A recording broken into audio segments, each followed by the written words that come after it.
Welcome back, everyone, to Crypto Miners. We are live here today with another great project, Say Network. We're going to know everything about that after this hour, I'm sure. And I think we have the co-founder with us. Is that correct? Hello, everyone. Yes, that's right. Hello, Jay. Jayendra. Yeah, you got that right. Yeah, but you can feel free to call me Jay. And thanks for Okay. joining the call, everyone. So very welcome here, Jay. It's nice to have you. And yeah, I'm very excited to know more about the Say Network. Of course, yeah, It super seems, excited to talk a little bit more about what we have planned. yeah, that's great. All right, let's start. So everyone in here, grab a friend, tell everyone that we're on live here at Crypto Miners, so you don't miss this opportunity to get to know Say Network. And this is a new blockchain, right, Jay? It's L1 blockchain. Exactly. So Say is going to be the fastest L1 blockchain for trading. And Okay.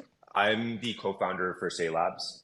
So Say Labs is the entity creating the open source software that is then used by the Say Foundation to run the Say blockchain. Okay. So tell us more about you, Jay. You are a co-founder, which means there is some other founders as well, some other co-founders. How big is the team, and how long ago did you meet and start this or start thinking about this project? Of course, yeah, yeah. So my story is that I grew up in the San Francisco Bay Area, studied computer science in college, and I got into crypto back in 2017. At that time, my roommate, he was going through Binance Launchpad. So we worked on a couple of different projects together. And afterwards, I ended up joining Robinhood. So I spent almost 4 years at Robinhood. I saw the company 10x, and I was there in 2021. I was an engineering lead when the GameStop saga happened. So for anyone that isn't super familiar with that, that's when Robinhood, which is a brokerage, turned off the ability to buy stocks like GameStop, AMC, and several other stocks, just completely out of the blue, right? So these stocks were pumping like crazy. There was an entire community narrative around how retail is finally winning against the hedge funds who are being short squeezed. And then just out of the blue, Robinhood turned off buys. And understandably, the entire country was just super, super mad, right? So that particular day when that happened, I had dozens of messages from people asking me like, "Yo, what the hell is going on?" I had questions to my team as well. My team was asking me like, "Yo, what's going on?" And I had absolutely nothing to be telling them. And I mean, as an insider, like when you join a place like Robinhood, you put your career on the line to join Robinhood. And it just is, it's really, it just feels really bad, right? Like when something like this happens, like Robinhood follows you around for the rest of your career. And that's always something that people bring up. And that entire episode was just really like, it made me feel really bad. And that was the original inspiration for us. I mean, basically just from this experience, we saw how whenever you have these centralized entities that are keeping things super opaque, when things start going wrong, they can go wrong really quickly, right? We've seen this happen time and time again. In the past year, we saw it happen with 3AC. We saw it happen with FTX as well. And if you're using decentralized systems instead, you inherently get trustlessness, which is, I mean, which would have avoided everything that happened with Robinhood, right? So that's why a couple of years ago, we started setting out to build a decentralized exchange. We saw that building decentralized exchanges on chain were lacking right now, which is why we then started building a layer one to build the best infrastructure for these exchanges. And by we over here, it was originally just me and one other person. So that's my friend Jeff, who's the other co-founder for this for Say Labs. And in terms of the overall team right now, we're a total of 21 folks full time from Say Labs side. So we have 10 people on the engineering side and 11 people on more of the growth side of the company. That's a lot. 21 people full-time, paid staff. Yeah, I mean, we've been super fortunate that we've been able to get a lot of really great investors around the table. Last year, we raised a $5 million seed round that was led by Multicoin, and there were a lot of other firms that participated. Um, ever since we raised that round, we ended up getting a lot of traction. At this point, we have over 150 projects that are building on Say. And this is without giving away any money in Okay. grants, right?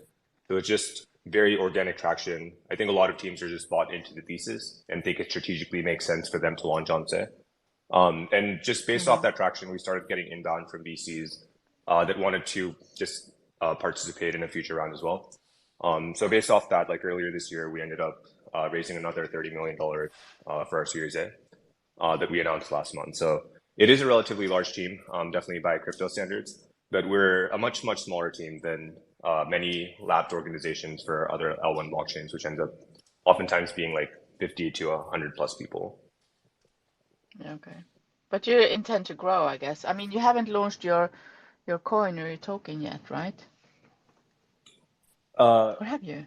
yeah, I mean, so right now we're in a public testnet period. So last May we Mm-hmm. launched our first public testnet. Since then, there's been a couple more.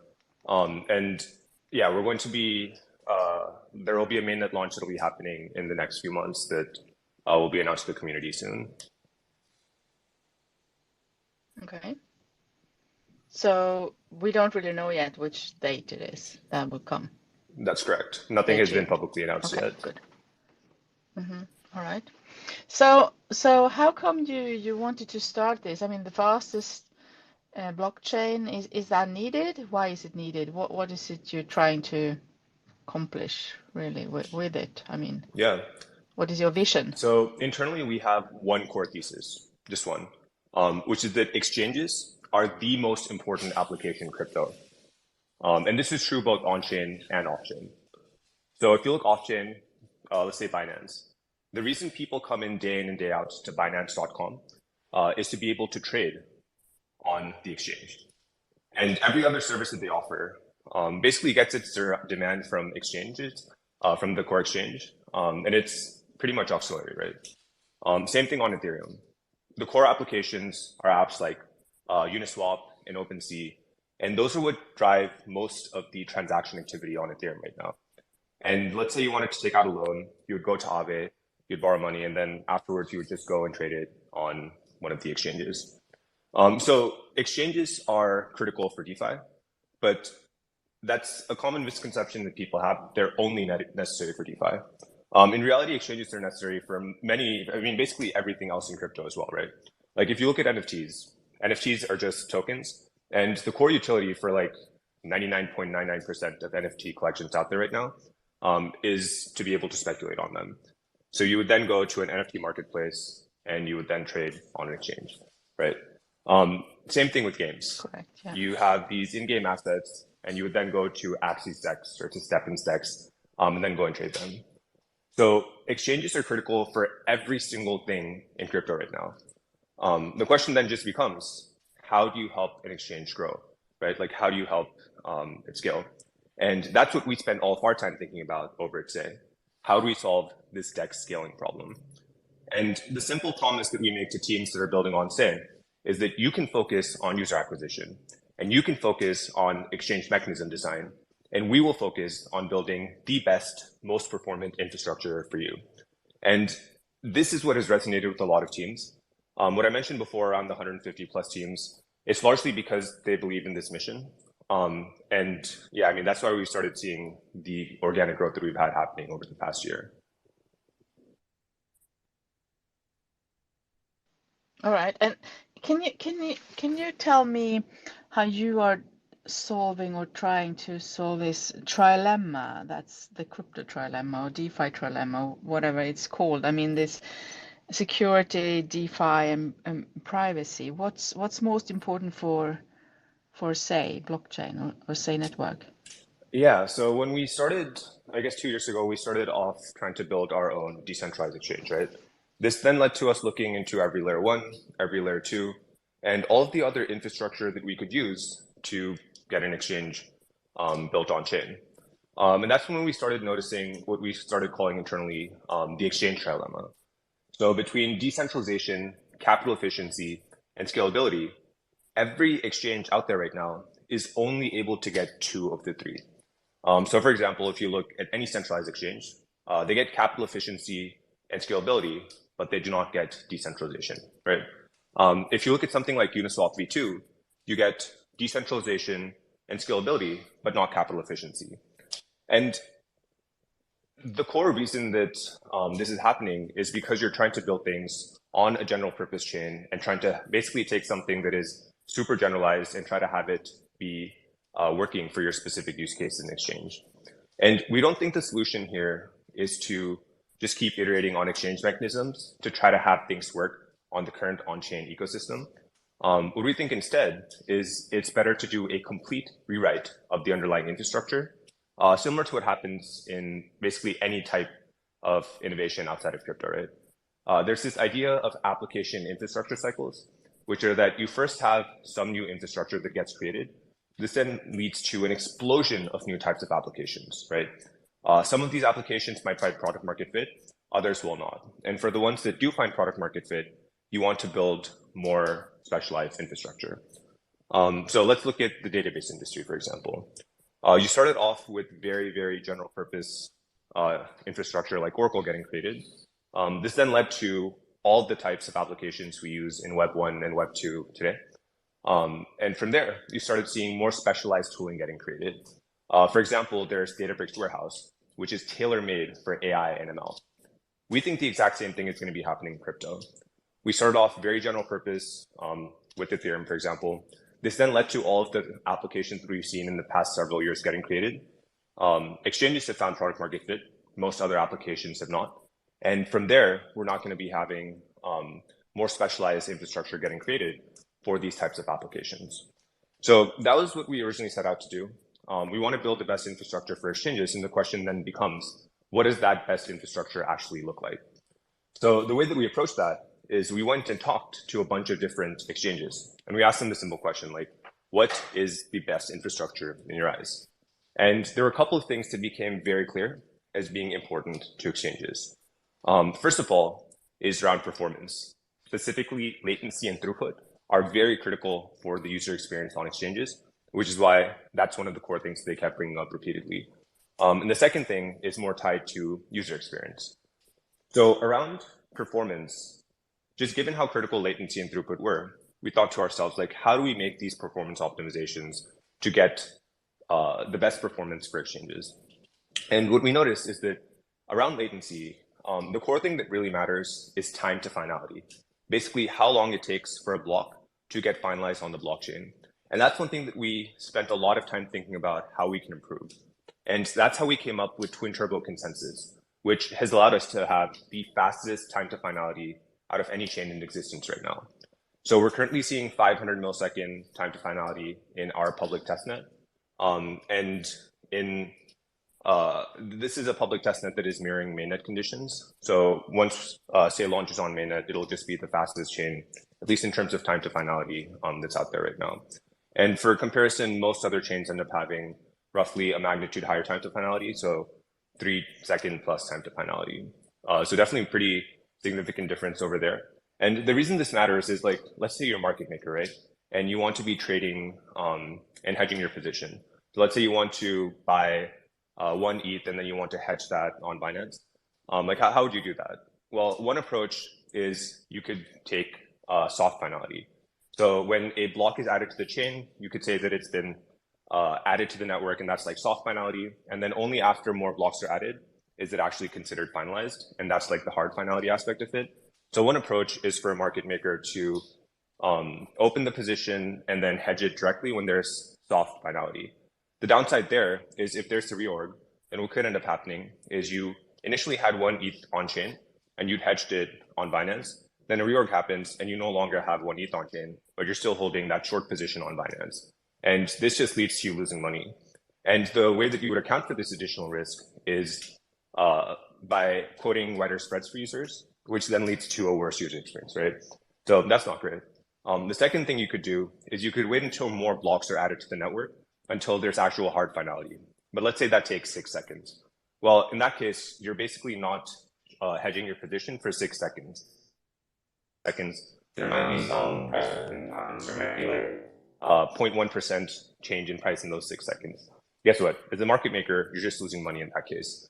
So the way that you would then react to that is by quoting wider spreads so that you're taking on less risk, and then you're then going to be giving a worse user experience, right? So that's why time to finality is important, and that's why we focus a lot on bringing that down. That's also why the 500 millisecond time to finality leads to a substantially better trading experience. The second thing that we focus on is throughput. So how do we offer the most number of orders getting placed on say as we possibly can? So we're currently seeing 20,000 orders per second that can be processed on the public testnet. And this is a magnitude more than what you would see on most other ecosystems as well. And the third thing that we focused on was the user experience. And what we ended up doing is we built a native order matching engine primitive into the chain itself. So if you're building an order book based exchange, then you can write a smart contract that'll make use of this primitive, and it will allow you to have an exchange that benefits from frequent batch auctions and order batching. So frequent batch auctions are a way that we're using to prevent front running.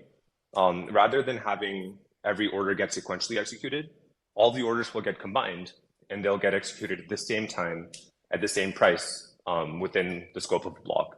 So this leads to price fairness, and this also helps prevent front running. And one of the other things is order batching. So as a market maker, if you're providing liquidity to 50 separate exchanges, you don't need to provide 50 separate transactions. You could instead just submit one transaction, pay the gas fees associated with that one transaction, and then just submit that, and then all those orders will get processed, and the chain will know how to route them to the correct exchanges. So I'll pause over there, but those are a lot of the kind of optimizations we ended up making. Oh, that was a good cover. You covered a lot there. Thank you. I mean, I see on your web page the comparing to other blockchains and that you're so much faster. Transactions per second are like lots more than those that you compare to. And there is something interesting, and that is this front running prevention. I mean, if you could explain that even more. Yeah, of course. So for listeners, front running is when a user submits a trade. Let's say that I want to buy 1 ETH, and the current price right now, let me just check to make this more relevant, 1782. So I want to buy 1 ETH for 1782, right? You as a validator, let's say the bad person here is the validator. The validator who's going to be proposing a block sees that you want to buy for 1782, and they want to make money off of you. So what they could do is they could just choose to buy it at the current market price, which is 1782. Then they can place a limit order to sell it to you at a slightly higher price. Let's say that you're accepting up to 1% slippage. You're willing to pay $17.82 more. So they'll sell it to you for whatever 1782 plus $17.82 is. They'll place a limit order for that, and then immediately afterwards, your market buy will get filled. So the end experience from your standpoint is you were willing to tolerate up to 1% slippage, and your order got filled at that 1% slippage. So you got a worse price. And the validator, whoever the malicious party is over here, they ended up selling something to you at a higher price in a riskless way. So they were able to make that 1% slippage as just riskless profit for themselves because all of this happens atomically. This is really bad. This is extremely predatory. And this is illegal, at least in traditional financial markets. If you're trading on like NASDAQ or something, you can't do this. But unfortunately, on chain right now, it's kind of the Wild West, and this is possible to do, at least if you're operating on other chains. So when we thought about this, we realized that if we're able to add in logic at the chain level, we can actually prevent certain types of negative attacks on users, such as front running. And the way that we're doing this is we have control over the entire stack, right? We have control over consensus, we have control over execution. So we're able to add in a lot of custom logic that a general purpose chain, like let's say Solana, for example, might not be able to do. And the way that we do this is through this concept of frequent batch auctions. So we internally in Say, we have two stages of execution. We have the normal stage of execution. This is where all normal smart contracts would get executed and all normal operations would get executed. And then there's a second stage, which is where everything related to the native order matching engine would get processed. And for these native order matching engine transactions, what we would do is we would aggregate every single market order together, and then we would match and fill them at the exact same uniform clearing price. So let's say, for example, that there's already two limit orders on the order book to sell some asset, let's say asset A, to sell it for $9 and to sell it. There's another one to sell it for $10. And then two market buys come in. And what would normally happen is the first market buy would get filled at the cheaper price of $9. The second one would get filled at the more expensive price of $10. So your ordering within the block wouldn't matter. In Say's case, through frequent batch auctions, both orders would get filled at the average price, which would be $9.50. So because of this approach, this leads to a couple of different things, right? The first thing is price uniformity. So everyone within a block gets the exact same price if they're making use of the native order matching engine. And that's much better for price uniformity and price fairness. And your ordering of transactions no longer matters, right? The second thing is that these atomic front-running attacks are no longer possible to do because you would need to, like in this example, like the example I've given before with Ether, that market or that malicious actor would be buying Ether for 1782, and then they would be selling it for like 1799, I believe. You wouldn't be able to do something like that if everyone is getting the same price within the scope of a block. So that's how frequent batch auctions end up being extremely helpful from the user experience standpoint. Great. I mean, you're pretty alone with this feature, or are there other blockchains out there that you know of that uses this similar thing? Yeah, it's extremely uncommon to do something like this. None of our competitors, Hmm. such as like Solana, Aptos, Sui, are doing anything even remotely similar to this. So yeah, this is an extremely helpful feature from the user experience standpoint. Hmm. And your customers, the people you turn to now initially, anyway, are the developers, right? You want people to come and build on your chain. Yeah, a layer one is definitely a very interesting multi-dimensional problem to be solving. Because first you need to build the technology itself. Then in terms of the Hmm. adoption standpoint, you want to have developers come on, and you also want to help build up a community of users that like really cares about the product and is actively using projects that are built on the chain, right? So in terms of the way that we at least think about this internally is that the ideal kind of thing to focus on here is developers because communities get built up around ecosystems where there's interesting things to use. Like the core thing that matters is building cool shit. And if you have cool shit, then other people will come and use that. And I mean, honestly, if you look at any successful ecosystem, they basically all have some killer applications that are built that lead to a lot of this traction happening. And then the leading indicator over here is developer interest, and then the lagging indicator of the success of an ecosystem is, I guess, the number of users in that ecosystem or like the size of the community, right? So that's why the primary thing to focus on is just getting good developers to start building on Say. And that's why, like, when we were chatting with developers initially, one of their biggest concerns was, okay, we don't actually know if there's enough interest from investors and market makers to start basically providing investments and providing liquidity if we were to start building on Say. So at this point, there's roughly $120 million in the Say ecosystem fund. So this is money from market makers and money from investors that is being set aside to be investing in projects built on Say. So this has been extremely helpful for the projects, like the 150 projects that are building on Say right now, because it makes it very clear to them that as long as they're building something that is interesting and that is getting traction, there's a lot of capital there to help them basically to provide rocket fuel to their project once it starts. Very good. I mean, I'm looking at your webpage and I can't see uh, any team members that are docs. Maybe I'm wrong. I don't find them, but are there any team members you can tell me about? Where have they worked before? Or I mean, just to Yeah. cover how big and well educated the team is. It's always good to know. Yeah, yeah, of course. So the entire team is docs right now. You could go to the Say Labs LinkedIn and you'll see every single person on the team. So in terms of the team members, team backgrounds, yeah, 21 people full time. From the engineering side, it's mostly people from Robinhood and Databricks. So people that have spent their entire career working on distributed system problems. And I mean, a blockchain is just fundamentally that. So a lot of really strong Silicon Valley engineers from the engineering side.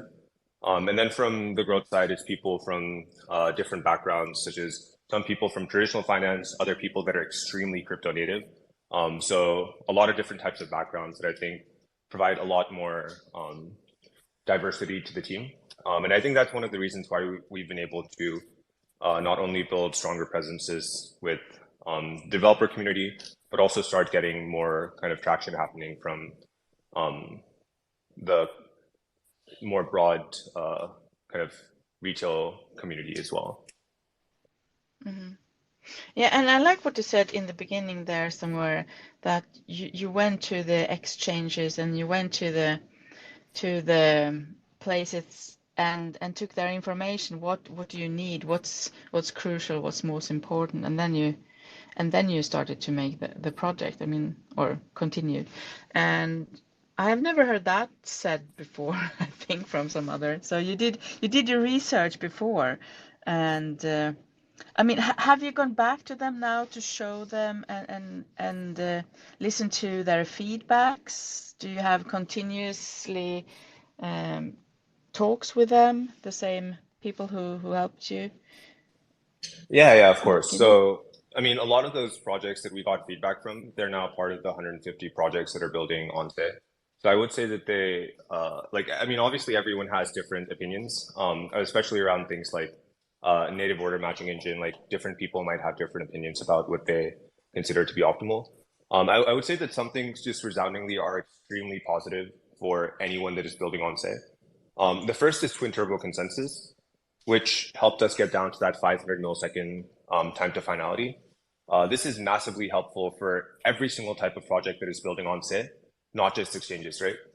Because this just leads to a much cleaner user experience if you're able to have confirmation in a shorter period of time versus needing to wait seconds or even minutes, as is the case with some other ecosystems. So that's been extremely helpful. And I mean, there was a lot of innovation that went into that around changing how, compared to other types of consensus mechanisms, changing how block propagation works, changing how block processing works. So a lot of innovation that happened there that is documented in the white paper. Um, yeah, and besides that, parallelization is another thing that sets Say apart from ecosystems such as Ethereum, for example, that don't really have any parallelization. So for the listeners, the way like parallelization is the idea that rather than processing things one by one, so if you have like 10 transactions on Ethereum, you would need to process transaction one, then process transaction two, etc. You can process them at the same time. So you can process transactions, let's say 1 through 5 at the same time, because they're touching different state. So they're touching different accounts, different balances that are not overlapping. And this allows you to speed up performance. And this also just ends up being strictly beneficial for everyone that is building on Say, because it allows more throughput and it allows for faster execution. So this ends up leading to a just substantially improved user experience as well. All right, that's good. I mean, you mentioned education also, right? Do you have like a program or gonna have a program for developers to teach them more about your blockchain, or maybe teach new developers how to build, or like an Yeah, of course. incubator service? Yeah. I mean, so nothing has been publicly announced at this point, but what I will say is that just making it easy for developers is extremely important. Like the reason the developers end up picking ecosystems oftentimes does end up being strategically inclined. But in order for them to like to make it as easy as possible for them to launch, you need to have really good developer resources and developer kind of documentation. And that's one of the things that we've been focusing on much more recently. We did a complete revamp of our documentation. So if you go to docs.saynetwork.io right now, it's going to be very different than it was a couple of weeks ago. And this is just all based off feedback that we've been getting from people that are building right now. Like we've been just really hammering in the things that are most important to get across in the docs, and removing the things that might be a lot less helpful for developers that are initially getting started. Moving forward, there will be a lot more programs that are set up to help just people that are part of the community and developers start getting more engaged and involved with Say. But nothing publicly announced over there yet. So for listeners, you could just follow the Say Network Twitter handle, and there will be a lot more updates about that in the future. So would you also consider then to help some projects financially if someone come and pitch a good idea that you think this is perfect, we need this on our chain. So you'll like help them develop that. Yeah, yeah, absolutely. So from Say's standpoint, we want the best possible developers to start building really cool applications on Say. Because of that, we put together the $120 million ecosystem fund, which is commitments from market makers and commitments from investors. And yes, so as soon as any project would like to start talking about raising money, that would be a very clear way for us to help out over there, to just help introduce them to these investors so that they can get the conversation started around fundraising. And I mean, besides that, like at this point, the Say ecosystem is fairly large. If you look at, I guess, metrics like the number of Twitter followers, Say is one of the largest L1s, at least in that specific metric. So there's a lot of things that Say can do to help anyone that is like any developers building on Say, both initially get started and raise money, but also afterwards start getting traction and start getting more attention to the project, just because of the kind of traction that the Say ecosystem overall has been getting. All right, and then your token or coin is coming out sometime quite soon, this year anyway, I think. And how is that gonna be implemented, and how is it gonna be used in the ecosystem, and what's in it for a normal holder? Is there gonna be like staking or some other benefits? Are you gonna give back to the holders somehow by Yeah, the revenue or something? yeah. So Say is a proof of stake chain. What this means is we'll be having a token that'll be used to help secure the chain, that'll be put up as stake. So in terms of the utility for the Say token, it'll be multifaceted. So first of all, it'll be used to help secure the chain. So people can stake their token and then it'll provide economic security to the chain. Secondly, it'll be used for transaction fees. So in order to prevent the network from just being DDoSed, there will be transaction fees still need to be paid. In the case of Say, transaction fees will be relatively low compared to ecosystems like Ethereum, for example, but there will still be greater than zero to discourage them in the network. And the third primary use case would be around governance. So to be able to vote on any of the governance proposals, you will need to have Say tokens. So there will also be, similar to other proof of stake networks, there will be staking rewards that users will be able to earn if they stake their tokens and then their validators that they stake their tokens with end up performing well, then users will earn staking rewards. I think one thing that makes Say very interesting compared to other ecosystems, though, is this idea of MEV redistribution. So MEV, for listeners, stands for maximal extractable value. And it's the amount of money you can make by either changing the order of transactions within a block or by including transactions or excluding transactions, right? One example of this would be, we talked about front running before, but perhaps a simpler example would be, let's say there's a puzzle, right? There's a puzzle on chain. Let's say the puzzle is something super simple, like let's just say it's a math problem, like 10 plus 10. Whoever submits the answer first, let's say they win $100. So everyone on this call probably knows the answer to that. So everyone on this call wants to be able to be the first one in a block to be able to win that $100. So let's say there's, I don't see how many listeners there are right now. So let's say there's 100 listeners. If there's 100 listeners, all of us submit one transaction, then the first person will pay the transaction fees and they'll win the $100. The other 99 people will just burn their transaction fees, right? So rather than having a bunch of people just trying to spam the network to try to get in the first transaction, what makes sense is to actually let someone just bid more money to be the person winning the transaction.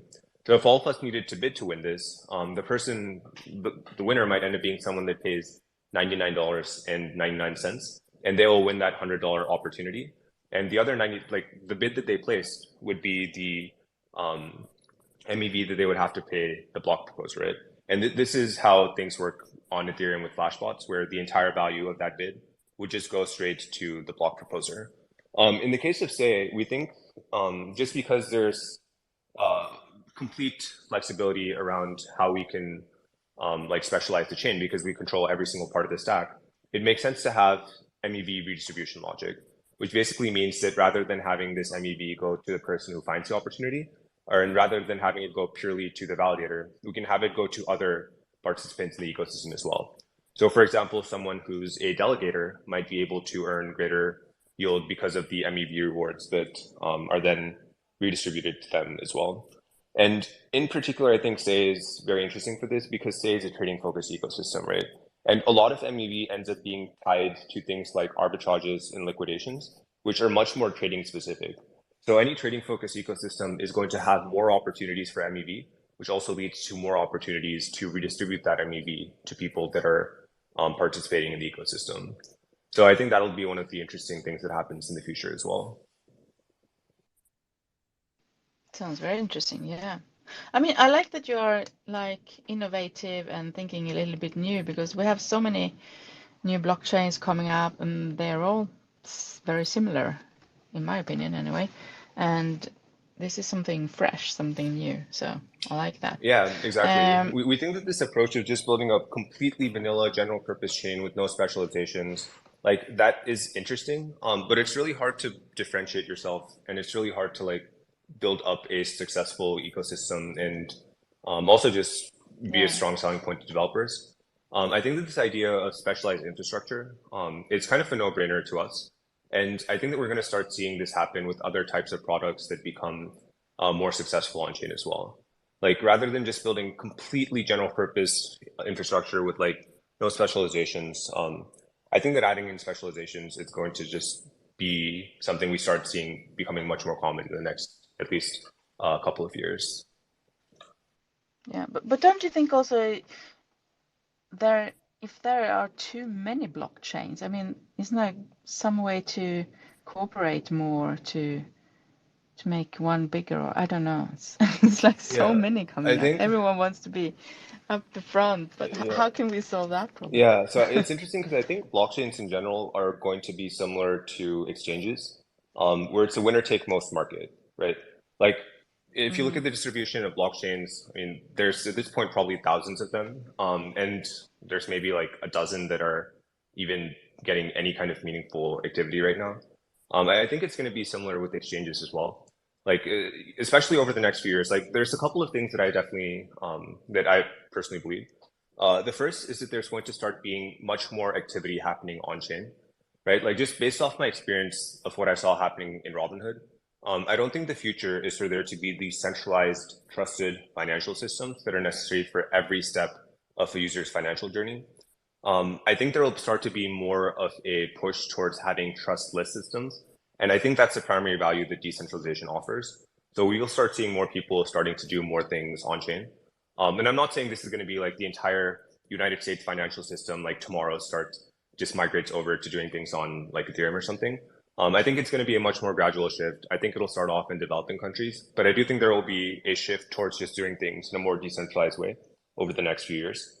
Um, I also think that exchanges in general, like a lot of the, like there will be more stuff happening on chain. A lot of that activity that happens on chain does end up being tied to trading right now.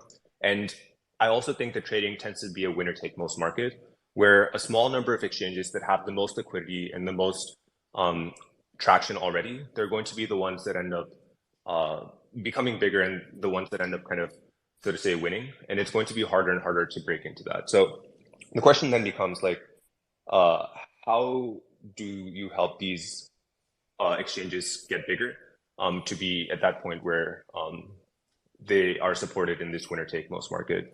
And that's really what we're focusing on from Zay's side. Like we understand that if there's going to be a small number of exchanges that end up winning, we want to help those winners get built on Zay. And by taking this approach, I think it's going to enable a lot of, first of all, innovation just to see which types of exchanges, which types of mechanisms do end up being the ones that end up being most attractive to users. And we also think that, yeah, like a few years from now, like the biggest exchanges, if we're successful, will be built on Zay. so if there are more exchanges than building on and using then Say's native order book. Does that mean liquidity is stored in one pool in Say's order book, or and shared between all exchanges or that use it, Yeah, or yeah. does That's each exchange still use their own liquidity pool? Yeah, that's a great question. So this kind of goes back into the initial conversations we had with exchanges, like just to get their feedback. It turns out that a lot of good exchanges, they don't want to share their liquidity because that liquidity is a moat, right? Oftentimes they've had to work with market makers, give away their tokens to get deep liquidity, and it's not something they just want to give away for free or like be forced to share with everyone. So by default on Say, every single exchange that uses the native order matching engine will have their own isolated markets. So by default, you will not be forced to share liquidity. If, however, you do want to share liquidity, there are ways that you can structure that. For example, you might be an exchange that has super deep liquidity and you want to allow other exchanges to build on top of you. Then these other exchanges might build either smart contracts on top of yours or like just build a front end to directly use your smart contract. And all of the demand that they give to you will just result in trading fees going to your exchange and indirectly to your users as well. So I definitely think that that ends up being a better approach to have long-term sustainable moats for projects building on Say. All right, so that's good. They can choose and also work together if they want to. That's good. And this about this front running protection, could that cause any problems for exchanges which maybe offer trading bot or sniper bot services? So the approach that we're taking with frequent batch auctions will prevent front running for anything related to the order book. So if you're writing bots that takes advantage of front running to make money, yes, that will just no longer work on Say. I think that is extremely positive because front running is an extremely predatory practice. It hurts retail and it benefits you by taking advantage of other people. So those types of bots that are Yeah, essentially making money from front running, they just won't work on Say. good. So it's going to be more than similar for everyone. That's good. Yeah, I mean, we're And all about making the overall kind of financial infrastructure more fair. So things like just price uniformity, I think, is one of the big things that does lead to a pretty significant advantage for retail users. That's one of the things that we're very focused on from our side. but your the Say network, this chain, the blockchain, is also for other things than exchanges, right? Like big marketplaces, like NFT ones or game ones, shopping can also use your blockchain. Yes, Pretty that's absolutely good, right. right? So Say is a permissionless blockchain, so anyone can deploy any type of smart contracts on Say. There is a native order matching engine, so this primitive to support any order book based exchanges getting built on Say. But any types of applications can be built. So right now we're seeing tons of experimentation with different types of apps that are both being built on Say and that have already been deployed. So at this point, there's, I believe, 15 to 20 applications that are live on the testnet. So you can literally go to these apps and try them out on the testnet. And in terms of the experimentation that we're seeing, like there's a lot of different types of products getting built. There's obviously the exchanges that we're talking about before. For example, Sushi is leaving Ethereum and launching a perps exchange on Say right now, which is their first foray out of Ethereum. And honestly, there's not that many Ethereum projects that have Oh, they're leaving. Okay, the that's good. so I mean they're going to be launching perps on Say. I believe they will still be having um, exchanges on Ethereum, but they'll be launching stuff on Say as well. So they're the first example of a major Ethereum project that is going out of the ecosystem and launching in other ecosystems as well. So that's going to be super exciting to see happening. Beyond that, there's other types of exchanges that are launching on Say. So different types of spot exchanges, derivatives exchanges. There's prediction market based exchanges launching on Say as well. In addition to that, there's also more social things. So for example, there's like a esports league that is launching on Say. There's different types of NFT collections, NFT marketplaces. There's even rollups that are launching right now. So there's Nitro, which is an SVM rollup that allows Solana smart contracts to be deployed. There's also another rollup that supports Move smart contracts to get deployed as well. So a lot of innovation happening, and it's not only for just exchanges, a lot of other types of applications as well. All right. So tell us how it moves from here now. Where are you on the roadmap, and what's next for Yeah. say So, network? I mean, the What's biggest going thing to happen next? right now, there's a public testnet period that is live. So anyone from the community that wants to Mm-hmm. participate can join this Atlantic 2 public testnet. There is an incentivized testnet program going on as well. So anyone that participates will be eligible to get incentivized testnet rewards as well. So it's a really fun way for the community to get involved and help stress test the chain. In the next couple of months, one of the bigger priorities will be having a public mainnet launch.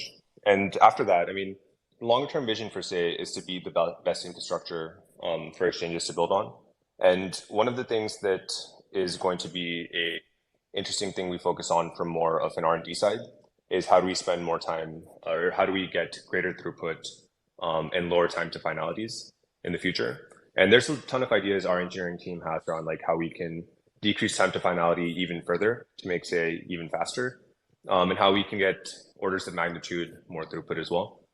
So I can go into that if helpful as well, but that'll be one of the things we focus on. And then supporting new execution environments within Say itself. For example, allowing EVM interoperability with Say as well would be another one of the interesting things the team does in the future. Okay. Very nice. You said also that you raised money already, I think 2 or 3 times. And is there any chance for people now who just discover can they participate in any pre-sale or seed round? Is there going to be any more before the launch of the token? Yeah, nothing publicly announced about that. So we'll keep the community updated if there's any update to share for that. Okay. And where is the main social media? Where are you always answering questions? Yeah, so anyone that wants to chat with me directly, you could just reach out to me on Twitter. So just DM the Twitter handle that is speaking right now. I think for Say more broadly, there's the Say account that is also a speaker over here. So you could just follow that. There's a link tree on Say's Twitter as well that will show you all the different ways that you can get more involved with Say. One of the more interesting programs to get involved with is the ambassador program, so the Atlantis program. There's thousands of sailors that are part of this Atlantis program, and it's a really easy way to get more involved with the Say community and participate in different types of events around that as well. So would definitely recommend checking that out as well, in addition to the incentivized testnet that is currently going on. Yeah, good that you mentioned Atlantis. I wanted to ask about that. So how can anyone can become a member there or be an ambassador for Say, or what kind of requirements is there? Yeah, anyone can get involved over there. Maybe someone from the Say speaker account also wants to chat a little bit about that. But yeah, anyone can get involved. And to learn more details about the program, you could go to our link tree and there'll be more information over there. Hmm. Okay, good. Because I know lots of people always want to ask that about the ambassador programs. How can I help? And do they get any benefits for that? Do they get any, yeah, whitelist maybe or something like that? Yeah, there will be more information shared about that publicly in the future. But this is the easiest way to get involved and be a critical part of the Say community. Hmm. All right, very good. Good. You also say that you have very good security. Can we have some words about that? Um, What's different to other blockchains there? so I'm guessing Or, security over here is referring to not having bugs on Say, right? mm-hmm, mm-hmm, Yeah, so in Say's case, So if you look at layer ones out there right now, there's basically two approaches that they take to getting built. Approach number one is building every single thing from scratch. So all the cryptography around it, the consensus mechanisms, the state storage, like everything from scratch. This ends up being extremely error prone because there's just it's a really big undertaking, right? So it's impossible to make like completely perfect software. So even if like from more of a theoretical design, your blockchain is really well designed, there often ends up being bugs that just creep into the system. One example of a chain like this would be Solana. Like from a theoretical standpoint, I think Solana is designed very well, but they've just ended up having outages and bugs or outages tied to bugs because they've had to build everything from scratch. The other approach to build a blockchain would be to start off with some existing SDK or some existing tooling, and then building on top of that. So in Say's case, we got started building with the Cosmos SDK. At this point, we have made major modifications. So we have our own forks for Cosmos and for Tendermint and for IAVL tree. But a lot of the base logic is similar. And as a result, we're basically building on the shoulder of giants, right? Like the Cosmos SDK has been around for several years, and it has not really run into any significant issues for the chains that have been using it. And there's been some pretty high profile projects that have used Cosmos as well. For example, Terra, putting aside their failed stablecoin mechanism, they did make use of the Cosmos SDK, and it was extremely battle tested in that case. So from more of a security standpoint, just because we got started with this approach of taking something that is extremely battle tested and building on top of that, there is a much smaller blast scope of bugs that could happen in an ecosystem like Say versus one where everything is built from scratch. Beyond that, we've also worked with multiple auditing firms. So we've worked with Oak Security, currently working with another firm right now as well. And there's been, I guess, just very good feedback around the security of the chain overall. So um, yes, it's impossible to completely prevent issues, but from our standpoint, we do feel like we're doing everything we can to just put the community in a better spot around the safety of the chain. Mm-hmm. So you're not expecting any hacks happening. That's good. Yeah, I mean, I Let's guess hope not. anyone that launches any project doesn't expect a hack to happen.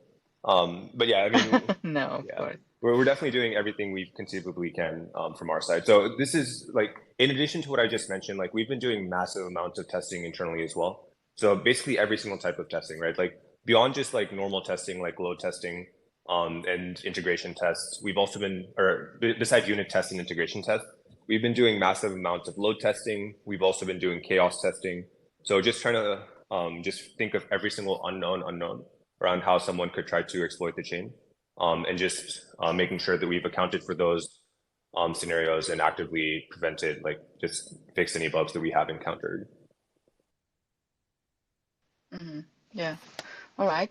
I mean, time flies when you have fun, Jay, and it has been very interesting. I mean, it's very good and refreshing to see a project tackling a specific purpose and providing infrastructure with that will help with adoption as you do. So good for you. I wish you the best of luck, and I want to give you the opportunity to have some last sayings, or if there is something that you feel that we didn't touch on that we should. And yeah, go ahead if you have something else you want to add.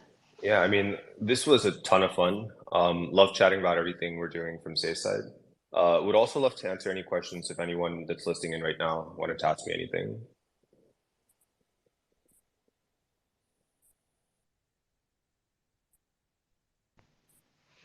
Oh, you want some questions from the audience? All right. I didn't think we were gonna do that, but sure, we can unmute some if you want to. Do you have still time, Jay?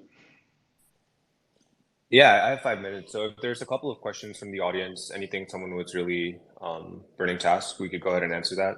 Otherwise, if it's difficult to coordinate that, we could also just wrap things up right now. Yeah, I was looking what people are writing, but there were lots of spams and stuff, but not too many questions there. But I do see some hands up. Let's have a question. Let's see what we get here. We have someone called Fusio.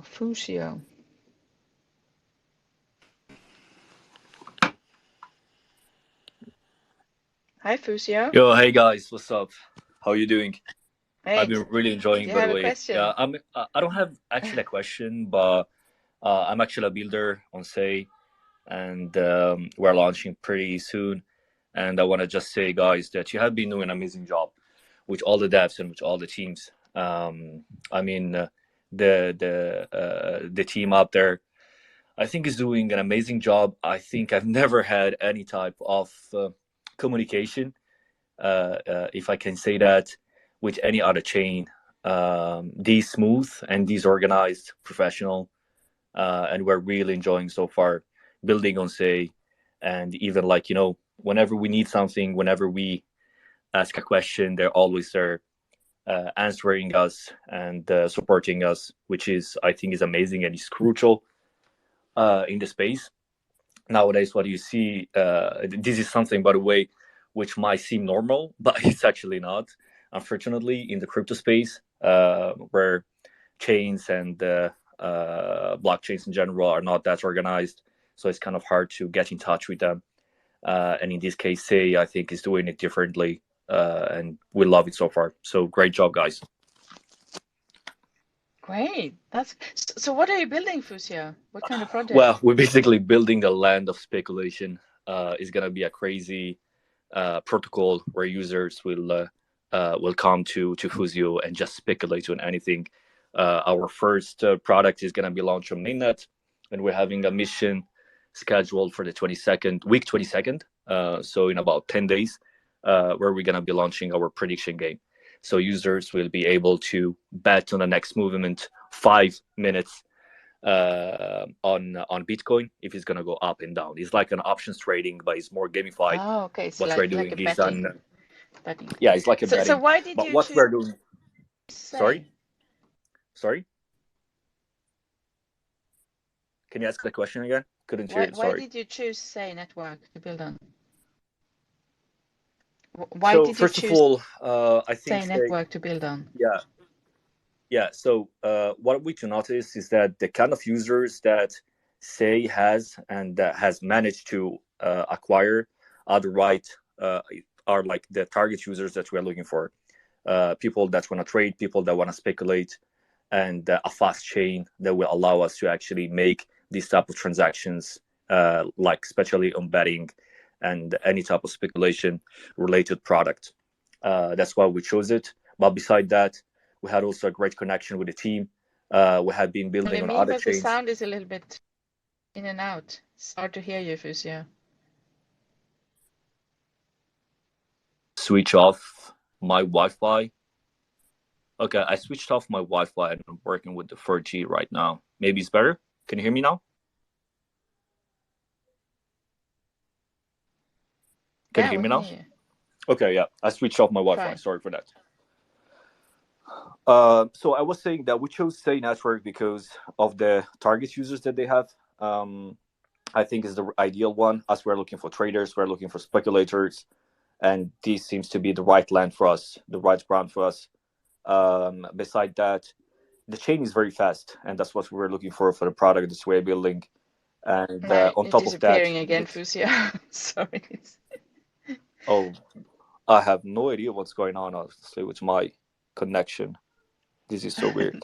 It's up and I it's in apologize and for out. that. But anyway, we're glad that you're up here and happy to have you as a listener today. And yeah, good luck with your project on Sorry, Say as sorry for the connection. I have no idea what's going on. yeah, it was good at the start. It was very good. We had the way until until now, I guess. So Jay, what are you saying? Thank you, thank you. Lots lot, lots of people are building on your blockchain already. Yeah, this is incredible. Thank you so much for listening in. And yeah, super happy to have Fuzio join on the call as well. So I do need to hop right now. So really appreciate everyone joining in on this call.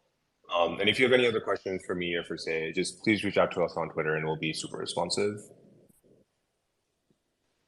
All right, good. I understood that you had to go, Jay. Correct, right? Correct. Yeah.